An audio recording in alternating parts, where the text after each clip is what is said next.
Rachel. Hey, Brittany.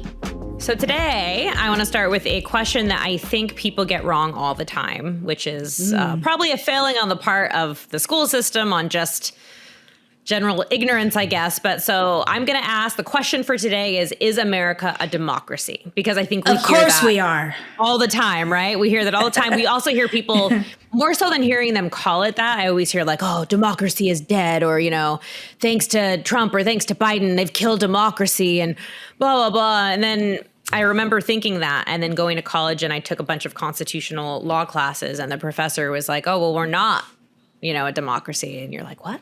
What? Not a democracy? Because, spoiler alert, we're not a democracy. And I will get to the ins and out of that in a minute. But first, I want to talk about what is a democracy, and then we can go into what kind of government America is. So I know that when I think of democracy, I think of like class elections when you're in elementary school, if you go to public school or probably even private school. We had like a class president, not like a student body, but like our class had a president, and then there would be student body council and all that stuff. But you'd each vote and you each placed a vote and the majority would win. Did you ever do that, Rachel?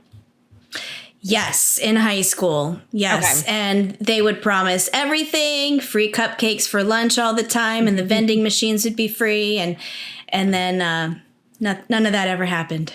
But the way it worked was, whoever got the most votes won. That was how it goes. And so that is kind of the whole premise of a democracy, that it's a government by the people. So the people are voting on laws. And if, 50% votes one way, 49% votes one way and 51% the other way, the 51% have it. But why is that a problem? Because that 51, that 49% still counts for a lot of people.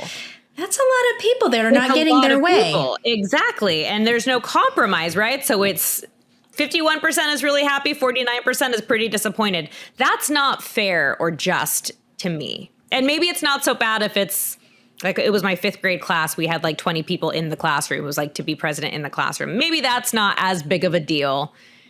But in a country this big, that's a pretty big deal. I don't know. It seems like democracy isn't all it's cracked up to be, I guess. There's a famous quote. Oh, go on.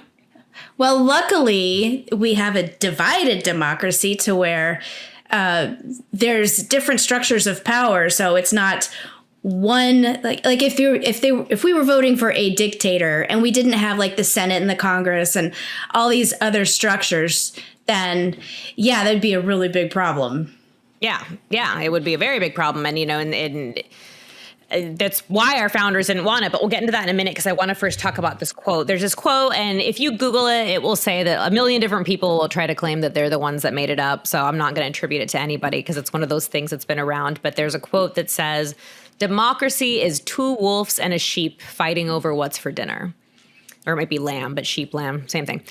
So what does that mean? So 2 wolves, what do wolves like to eat? Sheep, right? They want to eat that sheep. So if you have 2 wolves voting against 1 lamb and they're both voting to eat the lamb, who's going to win in a democracy? Unless the wolf's a vegetarian, the wolf is going to win, right? So that's not fair. That's literally people just being like, I'm bigger than you. I'm straight, I have more people than you, so you're going to lose. And that is exactly why democracy was not something our founders had in mind. It is nowhere in the Constitution. You won't find it. And there's a reason for that. And the reason is because we have what is called a constitutional republic, which is very unique in its own sense. And again, remember in historical context that the founders were not rebelling from a democracy either, right? The monarchy was a whole other thing.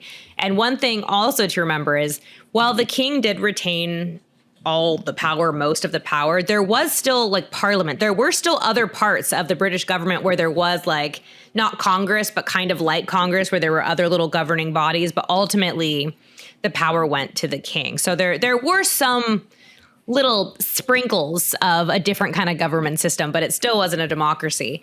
So in a constitutional republic, so a republic is when the people vote for representatives, people to represent them when they go to the Senate or go to, overall Congress, and to vote on their behalf, with the hopeful outcome being that that person comes from your area and can represent the people who live in your town the best. And so they know how you would vote. Is it perfect? It's not perfect. But is it better than a democracy? I don't know, Rachel. I think so. I tend to think so. I think it's a little bit of a better system. But that's just one word in there. Oh, I've heard quotes. It's kind of like free market capitalism is the worst economic system ever, except for everything else. Yeah, so it's kind of like great. That. It's like we live in an imperfect world with imperfect people, and we have our problems, and we have our bad actors and perverse incentives. And of all the systems of government, this is probably the least bad. It's the least bad. So the republic is that part of it where it's like, okay, I live, in Virginia. Rachel lives in Florida. And so Rachel chooses to elect somebody from Florida who she thinks will represent her in the larger federal scale, and same for me. And maybe they'll vote differently. That's like a republic where you have that representation. But there's another word in there, right? Constitutional republic. So what does that mean? Because that does change it a little bit. So yes, we still have representatives that speak on our behalf, but a constitutional republic means that still the overall ruler of the land, the rule of law, this was me drawing out the Constitution. That's what in my head it was supposed to be. You're probably wondering, what am I doing? The Constitution runs the show, right? That's the name of the game. The Constitution is what keeps the rule of law intact. So no matter what our representatives choose to do, they still have to abide by what's in the Constitution. So that's a very big part of this, because that had never been really done before, right? So this American experiment is what you might hear that a lot, is really just this experiment of, okay, is a constitutional republic feasible? Because republics had been tried before. I always just think of Plato's Republic when that comes to mind. But so they've been tried before, but never this way of constitutional republic. And another thing that makes it so unique is that our Constitution, has separation of powers. So that also makes it so you have the legislative branch. Those are our representatives. That's where that republic comes from, right? But then you have the executive branch. That's the president. And that's all the agencies you can think of. EPA, FDA, all those fall under the executive branch. And then you have, of course, the judicial branch. That's all the judges. So that is how that system works. Now, there's a very famous quote. I don't know if we know for sure he said this or not, but whatever, it's a good story. There's a legend. About the Ben Franklin? Yeah, so the legend has it that while they were in deliberations for the Constitution and they were voting to ratify it, an older lady came up to Ben Franklin and was like, what did we get? A monarchy, or asked what kind of government. And that he said, it's a republic if you can keep it. So it's a republic if that's the experiment part again, right? It's a constitutional republic if it works, if we can make sure we work, because a constitutional republic takes work from all of us, right? It takes us holding our representatives accountable and making sure that they're not voting so off base from what we want that they don't represent us anymore. And it takes the representatives serving us and doing what we need. And then with the constitutional aspect, it takes the separation of power. So there's a lot of working parts in a constitutional republic. And so when Ben Franklin was saying that, it was kind of like, good luck, if we can do it. Rachel, I know you wanted to make a comment on that as well. Yeah, I mean, it's not like the Constitution or a Constitution is magic. It is a rule book, and it takes the people in government abiding by the rule book, and that's not automatic, And I think a lot about, like, why did he put it that way? If you can keep it, And it reminds me of like other republics and constitutions that have not quite worked out. And maybe that's what he was concerned about. I live in St. Augustine, Florida. We've got a lot of history here. We're the oldest continuously occupied city in the continental United States. We're very proud of that. Founded in 1565.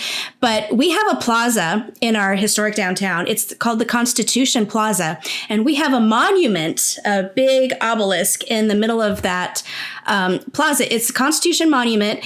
And I've explained as a tour guide many times, it's not actually to the U.S. Constitution. We were a Spanish territory for a long time. And in 1821, Spain had a constitution. Like they threw off their monarchy and they went to a constitutional form of government for 1 year. It lasted 1 year. And during that time, like the leader mandated all of these constitution monuments to mark this historic event. But then they disbanded the Constitution because they couldn't abide by the rules.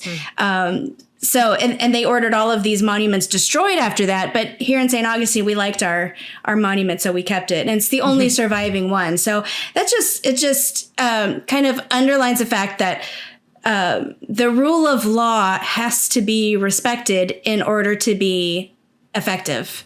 And it's not always the case. So the fact that we have lasted as a country with our Constitution for coming up 250 years is really quite remarkable in the whole scheme of history.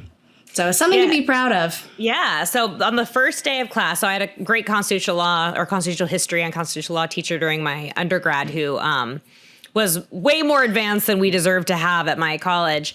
But every day on the first day of the class, he would always say, or every semester, he would say, go and look at every country, every nation that's ever tried to have a constitutional government before and find which ones are still standing and how long each of them lasts. And nothing even comes close to us, right? So for all its flaws, it's not perfect.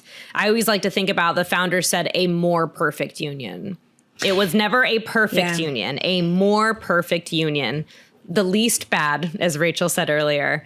So not perfect, but it's pretty darn good when we compare it with the rest of the world, and pretty miraculous that it's almost 250 years and it's kind of still a republic. We've kind of kept it. We stray a little here and there. We do stray. But we've done okay.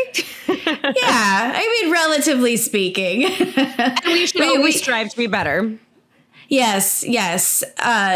Doing better is always something to strive for, because my goodness, we've done a lot of unconstitutional things in our 250 years. But we should continuously point them out and try to get back on track. And, we got to keep our leaders accountable. That's on us as voters, as citizens.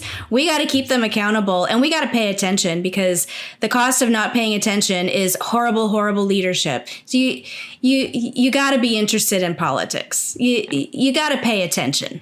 You got to pay attention to what's going on and making sure you got to hold their feet to the fire a little bit. Because if not, they'll get that. You give them an inch, they take a mile. So yes, all good stuff.